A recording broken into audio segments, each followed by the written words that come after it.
Hello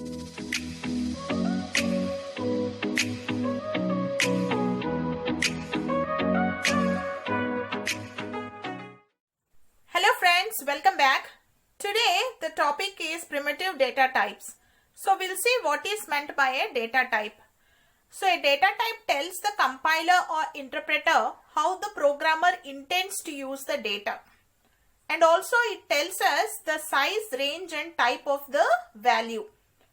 So the data type, what does a data type defines? The data type defines the meaning of the data. Say for example, below I have given a statement wherein I said int age is equal to 19. So it meant that 19 is of integer data type. So the meaning of the data means that. And operations that can be performed on the data. So each and every data type has got its predefined operations. For example, there are certain operations that can be performed on integers and cannot be performed on floating points. For example, modulus is an operation that you cannot perform on floating points. So the data type also defines the operations and the way values of that type can be stored. So there are different kinds of values. For example, signed integers and then unsigned numbers, etc. So there is a different format of storing each and every kind. So the data type also defines that. Java is static typed language. What is meant by static typed language? It means that the type of a variable is known at compile time instead of run time. So here compiler already know that A is of integer type and we cannot make A to be a string type later on because that will result in compilation error. So this means that a static typed language, you cannot change the type as you like. And next is Java is strongly typed language. What is meant by strongly typed language? Means that there is restrictions between conversions between types. You cannot convert one type of data type into another type as you like. You should follow certain rules. So here we said like temp is equal to some string over here. I said hello class. And later on we are performing some operations on this which is not of type matching. So it will result in type errors. So this is called a strongly typed language. So Java is both static typed language and as well as strongly typed language. So you should be very careful while performing operations in Java. Java supports 8 primitive data types. So we'll see what does it mean by a primitive data type. Primitive data type means predefined or basic data type. They're already been created by the platform for the programmer to use. Okay, so that is called as primitive data types. And there are two categories in the data types. The first one is primitive data type and the other one is non-primitive data types. Non-primitive data types are also called as object data types. Examples are class, string, interface, arrays, etc. And coming to the primitive data types, we are categorizing them into two types. One is numerical and the other one is non-numerical. In numerical, we are having two parts. One is integral and the other one is real. Integral means whole numbers and real means they represent some decimal values. So in integral, you are having four kinds. The first one is byte, second one is short, third one is int and fourth one is long. And in real, we are having two data types. One is float and double. And the seventh one is boolean and the eighth one is char. So now we'll see each and every part in detail now. So we'll start with integral. Let us look into the first four types of primitive data types. The first four are of integral data type. Those are byte, short, int and long. Integral means that they are whole numbers. They don't have any decimal values. And byte needs only 1 byte to store the values. And short can store only 2 bytes of value. Int can store only 4 bytes of value. And long can store only 8 bytes of value. 1 byte means it is 8 bits. So 2 bytes means 16 bits. And 4 bytes means 32 bits. And 8 bytes means 64 bits. And generally these are Integer is mostly widely used because it is compatible with 32-bit architecture. So those are whole numbers, and we'll see what are illegal ways of representing an integer. So I have given an example over here. You cannot assign x to be 5.0 because there is a decimal value here. So here there is a decimal value, and since I said those are whole numbers, you cannot have decimal values. So this is illegal.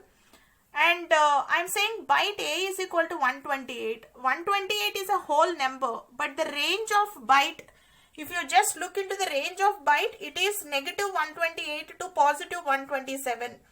So there is no plus 128 over here. So it is out of range. So byte A is equal to 128 is out of range. So this is also an illegal operation. And I am saying long distance is equal to some value over here, wherein I separated the zeros or divided the zeros with commas over here, and you cannot use comma here in the programming. So this is also an illegal operation. Without commas you can just have the values. This is this is correct. Okay, so how do I represent integral value? So I'll be representing it as a whole number, and it should be in the range of the integer. So I should not be using commas and all that. So that's how I represent the integral value. So there is a formula to calculate the range of the data type. So the formula is this: minus 2 rise n minus 1, 2 plus 2 power n minus 1 minus 1. You can calculate the range of any data type provided you know the number of bytes it requires to store a value. So here I am showing you an example for calculating the byte range. So byte requires 8 bits to store a value. So n will become 8 over here. So I am calculating the minimum value. So to calculate the minimum value, I have taken minus 2 power n minus 1. So minus 2, n is equal to 8. So I substituted this over here. So it is minus 2 power 8. 2 power 8 minus 1. So that is minus 2 power 7. So 2 power 7 is 128, which is minus 128. So this is the minimum range. Okay, now calculating the maximum range. So I applied the same formula over here, substituted 8 over there. So I am getting 127. So the range of byte is negative 128 to positive 127, 127 inclusive. So whenever you are declaring a variable of byte type, you should take care that the value should fall within this range. If you are making it beyond this, then you will get an error. So like how I have done over here, it is not possible because 128 is not in the range of byte.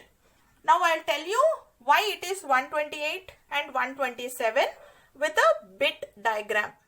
All integral data types represent signed integers, meaning that either it is byte or short or int or long, any integral data types will represent signed numbers, meaning that there will be positive numbers and also negative numbers.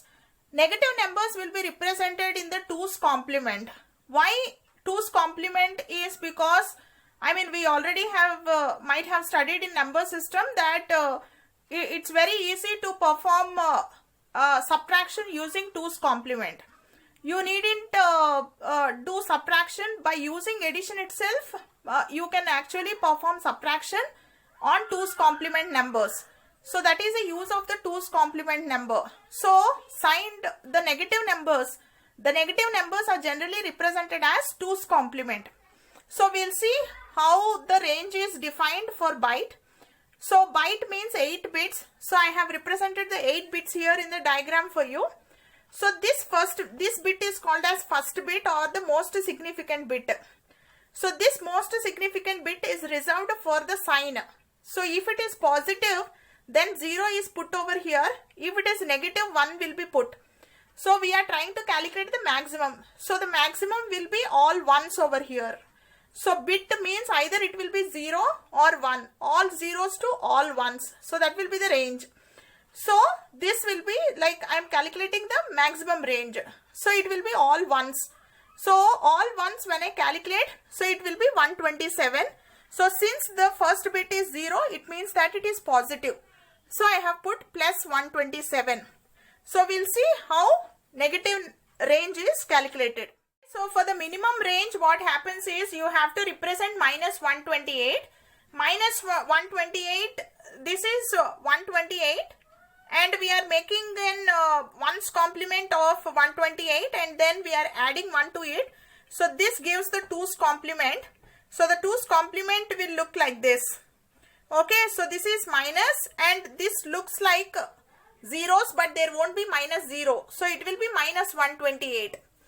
So the thing is like this. So for the positive numbers, so it will range from 0 to 127, where the total number of numbers will be 128. But since in the upper division, there won't be any minus 0, so the division will start from minus 1 to minus 128. So which will be again 128 numbers. So this is the reason why your minimum range will be 128. So the range of integer will be from minus 128 to plus 127. So negative 128 to positive 127. So this is the reason. Okay, so you can apply the same formula to the other data types as well. So byte, short, int, long, all the 4 represents the 2's complement integers. The default values of all these 4 data types is 0. And the size, as I already told you, byte is 8 bits, short is 16 bits, and integer 4 bytes, and long is 8 bytes. And so the range is like this. Okay, so for the byte we already have seen, and for short it is minus 32768 to positive 32767, and for integer it is around in some 2 millions, and then long is in trillions. Okay, so this is the range for all these data types. Now we'll see when we'll be using byte. Byte is generally used for saving the memory when we declare it in an array, and short is also for saving the memory, and integer is generally mostly used data type, which is generally compatible with 32-bit architecture. Byte is generally used to represent small numbers, and it is used to save memory. For example, the shoe size, like that, or some weight of a person can be represented in byte. Short is least used, integer is mostly used, and long is also least used. Okay, so if you want to represent a number in 2 bytes, then it is better you go with short. Okay, so integers are generally most commonly used, and this is the range of integer, and if your number falls in this range, then declare it as integer. And long is generally used to represent very big numbers, like the distance from Earth to Mars, or for some scientific calculations we generally use the long data type. So these are the sizes and ranges of the integral data types. So whenever you give literals for byte, short, int, there is no restriction, but whenever you give a literal for long, then there is a condition that you should be adding L at the end. So when should you be adding an L? You should add L when the number is greater than this. Say you are having a number this which is beyond the range of an integer, so you should be adding an L over here, else you will get an error. So generally, even if you give lowercase l or uppercase L, it works.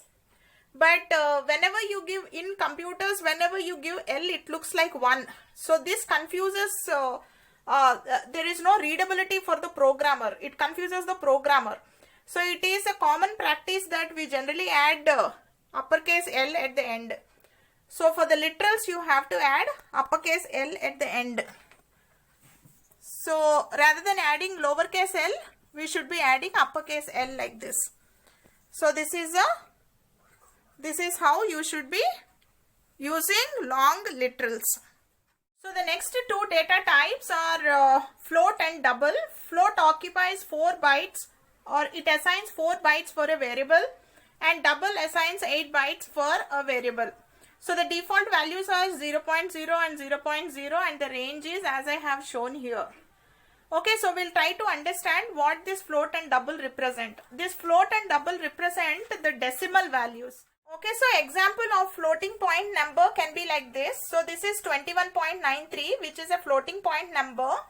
So 29 is called as mantissa and 93 is called as exponent. So this point or this decimal here keeps moving. So you can move this and write this in this form. You can say 0.2193 into 10 power 2. So here the decimal point is not in a fixed position. So you are moving it. So that's the reason it is called as floating point number. You can also represent it like that, 2193 E2, where E can be lowercase or uppercase. So this is how a floating point number can be represented. So double is used to represent bigger floating point numbers. Say in scientific calculations we generally will be using double, and float to represent smaller floating point numbers. Bits are divided. So among the 4 bytes, 1 bit is given for sign and 23 bits for mantissa and 8 bits for exponent in the floating point number. And for the double number, 1 bit for sign and 52 bits for mantissa and 11 bits for exponent. So this is how it is stored. Okay, so the next data type is Boolean, and Boolean has got 2 values, 2 literals. The first one is true and the second one is false. And the default value of Boolean is false. And what is the size of Boolean? The size of Boolean is not known to us. It will range from 1 bit to 1 byte. It depends on JVM implementation. JVM decides how it has to represent Boolean internally. So we don't know what will be the size of Boolean. And we cannot assign Boolean to 0 and 1 like this, because in C programming we say that 1 is true and 0 is false. So you cannot take that kind of convention over here. So you have to use only true or false. So representing Boolean A is equal to 0 will not work over here. So you cannot put the literals in double quotes. So even that is illegal. So you simply have to say Boolean flag is equal to true, or whatever your variable is, just give true or false to that. So this is regarding Boolean. The data type is char. Char, unlike in C and C++, in Java, char occupies 2 bytes, and this is unsigned data type, which the range is from 0 to 65535, where there won't be any negative values, and the default value is this. So this represents that it is null value in Unicode character set. So what is Unicode character set? Unicode character set supports natural language support. So there will be letters of the universal languages. There will be Hindi letters, Telugu letters, Tamil letters, and Kannada letters, and Spanish letters. All the letters will be there in the Unicode character set.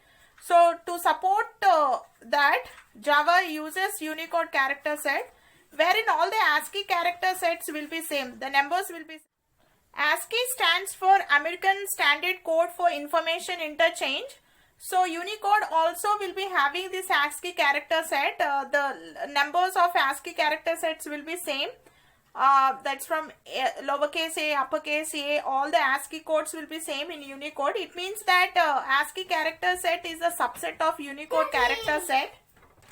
Okay friends, finally I would like to conclude this topic. So Java supports 8 primitive data types. So those are byte, short, int, long, float, double, char and Boolean.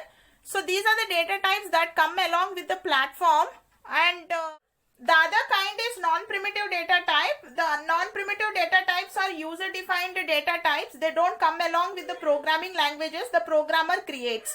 So these are the 2 types of data types, my friends. Hope this video is helpful to you. Stay home, stay safe, happy learning. Bye.